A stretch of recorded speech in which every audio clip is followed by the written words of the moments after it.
How does it feel to go on a cruise these days? My last cruise was before COVID. It's changed obviously, but it's still a lot of fun, and I think more of it now is similar to what it was than certainly if you went on a cruise maybe last summer. But right now, the protocols are really favorable. I think that the experience lends itself more towards what it was like before. Certainly, not having to wear the mask on board was a game changer. That really made it feel like the old days, if you will. I mean, you got to get a COVID test before your cruise. You need to be fully vaccinated if you're an adult. For most people who do those things, I think these are really minor things to take it to have to do in order to get on a cruise. And once you take care of them, it's really simple. So there's a little more homework to do ahead of time, and they've changed some of the experiences on board, slightly more of a tweak than anything else. But truly, it is Mitsuyan. If I can share that with you. So I think that's really I think you'll enjoy that quite a bit. Best advice for packing for my cruise. There's a lot of people out there who will tell you, the big thing always was don't overpack, don't overpack, oh, don't overpack. Ideally, especially in this day and age of if you're flying and you've got, baggage fees and all that, I think be sensible with your packing choices. It's very easy to sit there and be like, oh, I need 3 outfits a day, and all these shoes, and you can it's very easy to get carried away with it. But try to be, and this is hard if you've never cruised before, but try to be practical with it. Think about, are there clothing that you can wear and reuse? Again, remembering 2 things. Number 1, literally nobody else on the ship will remember that you wore that pair of pants, those shorts, that shirt again. Unless they're like truly soiled, like you sweat through them or slipped in mud or something like that. Totally fine to wear them again. Number 2, there's laundry on board. It costs money. You can't do self-service laundry, but you can send it out. A good strategy is pack for half the cruise. If it's a 7-night cruise, pack for 3 or 4 nights. Send out the laundry in the middle. It'll come back, and then you've got cruise for close to the rest of the cruise. That's another strategy for you. So I think be sensible with your packing. It's hard. It's easier said than done. I admit that, but yeah. Is it worth it to buy the insurance, travel insurance? I would say this, Damien. All insurance is a waste of money until you actually need it, whether it's homeowners insurance, car insurance, life insurance. Well, life insurance is the opposite. When you're dead, you don't need it, but other people will need it. And travel insurance. It's, I've spent a lot of money over the years on travel insurance, and I've never had to use it, thank God. But if I ever did need it, boy, is it a good feeling in the back of your mind when you think, thank God I have travel insurance. Look, everyone has different risks and different risk tolerance. I think that it's a really good idea to get travel insurance. I think it's also behooving to you, Damien. Don't necessarily just book the travel insurance to Royal Caribbean. Not all travel insurance is the same. There's a number of different policies and companies that are out there. So compare and contrast. It's not a large investment to get travel insurance. Usually, for most people, again, depending on a lot of factors, you're probably looking about another $100 to $200 per trip for travel insurance. So it's not a lot of money in the grand scheme of a cruise vacation, and you're probably not going to need it. You're probably going to end up wasting the money in the sense that you're not going to take advantage of what the policy is going to pay out. But if you ever did need it, it's really nice to have. Planning our first cruise for husband and I, is it worth it to do a 4-day to get our feet wet or go for a longer one? It's a great question, Jennifer. For first-time cruisers, I recommend a 7-night cruise. And the reason is a 3 and a 4-night cruise are just too short. They're over before you know it. So you don't get a good chance of being able to get a good sense of sea days and port days. Just not enough time in those short cruises. So if you're out, Jennifer, in my opinion, I would do a 7-night cruise if I were you. Do we test for COVID 2 or 3 days before embarkation day? Anyone that's fully vaccinated would be 2 days before embarkation day, not counting embarkation day. So if you get on the cruise, if embarkation day is Saturday, you could get tested. You could get your test either on Friday or Thursday. If you have any unvaccinated kids who are below the age of 12, then they have 3 days to get their PCR test. And that would obviously be in the example of a Saturday embarkation, Friday, Thursday, or Wednesday. Hope that makes sense. Is there a promotion you need for kids sail free? No, it's automatically on it. If your cruise qualifies for it, it will automatically apply it. Actually, today, if you're watching this video as we're doing this live, or if you're watching it this week, either way, Royal Caribbean kickstarted the kids sail free promotion again, in which if you have 2 adults, or 2 people, really, it doesn't even have to be adults, but 2 people in a room, the 3rd and 4th passengers who are under the age of 12 will be free. It's a great promotion. It's hard to get sometimes because the problem with kids sail free is in a lot of cases, the blackout dates are really stringent. Inevitably, they black out the dates in which kids are out of school. So that can be a bit of a challenge depending on your school calendar. And also, it requires the third and fourth passengers to be in the same room. In a lot of cases, a lot of families, one of my favorite tips is, don't put the kids in a different room. It's actually better to have two smaller rooms and one larger room personally. But with kids sail free, it can be a great deal out there, especially if you're looking to go up to like a suite, because there's some really big savings with that, if that's possible. But no, Leona, if your reservation qualifies for it, it will be an automatic discount. And again, when it comes to discounts and promotions and bookings, as you all know, one of my favorite other tips is to use a good travel agent. They make it so much easier on you to get it all done for you. We're going on a Mediterranean cruise in July. Vision of the Seas. Is it worth buying a beverage or dining package with it being such a port-heavy cruise? It really depends on your strategy and your preferences. I mean, yeah, you're going to spend a lot of time in port, exploring, and that leaves little time on board the ship. You can make an argument both ways, depending on the times of when you're in port, how much of a drinker you are. Let me put it this way, Terrace. There are absolutely people in this world that can make the dining package and the drink package work for them, even on a very port-intensive itinerary. But it really comes down to your particular style of cruising. So if you're worried about it, I might do a 3-night dining package. That way, assuming this is a 7-night cruise, I assume. That way you have, a fair amount of leeway to be able to figure out 3 nights in which you can have dinner in a specialty restaurant. The other days, you kind of wing it. Because, of course, when you're in places like the Mediterranean, and especially if you're there later in the evening, depending on the hours of your cruise, you might have some really good opportunity to explore and have some great food. So if you're coming back to the ship full, maybe a full meal is not really what you want to do.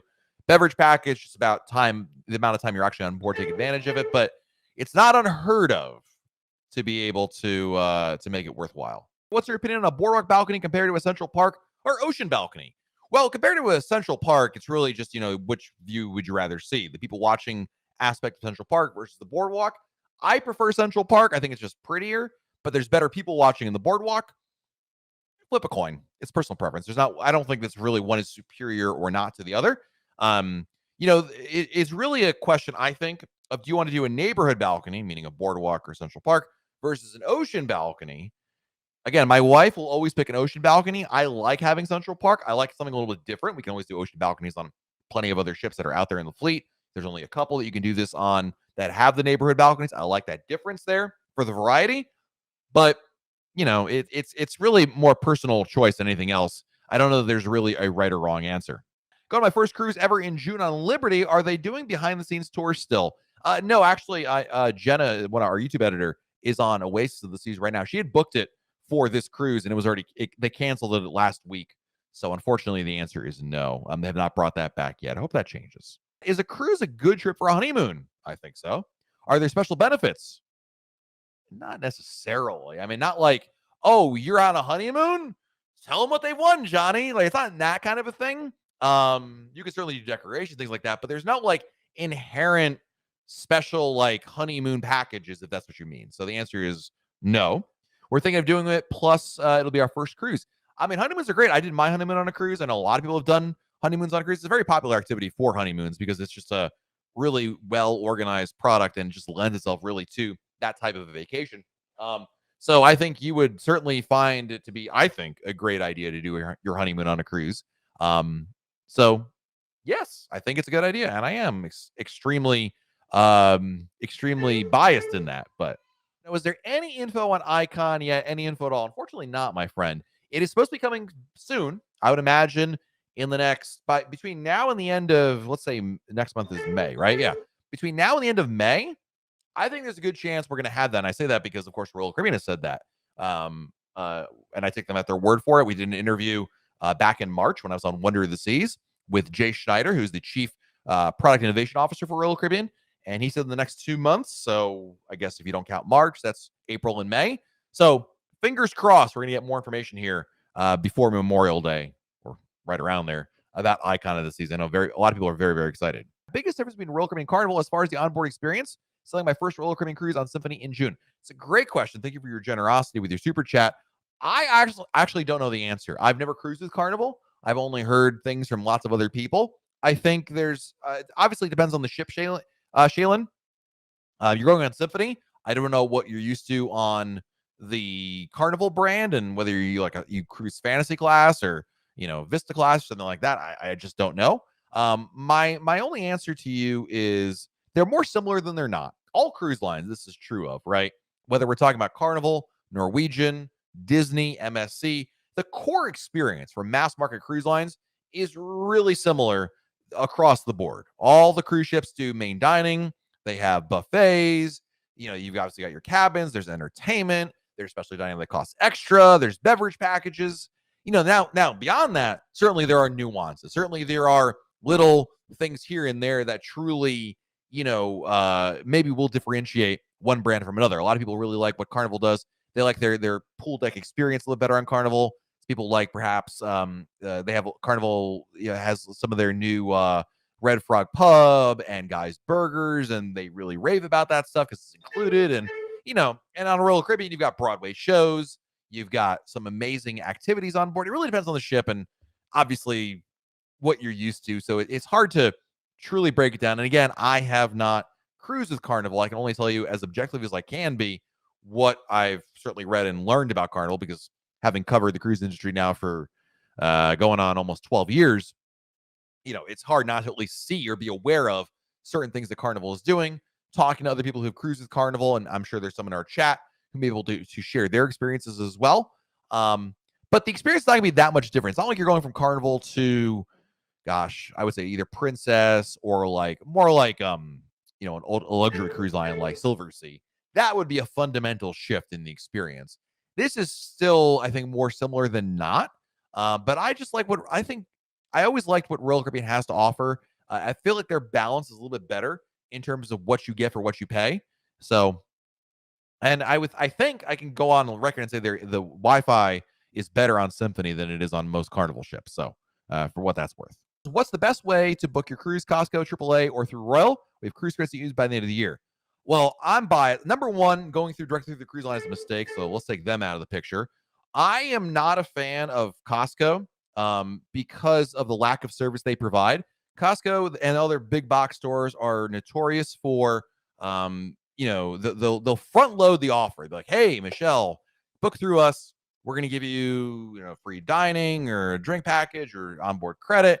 And you're like, wow, that's great. The problem is when you run into a problem or a question or an issue and you want to have service for your reservation, it really becomes difficult. I've run into so many people who used to use Costco and then came back like running away because it was just a bad experience, especially in the last couple of years with COVID and all this.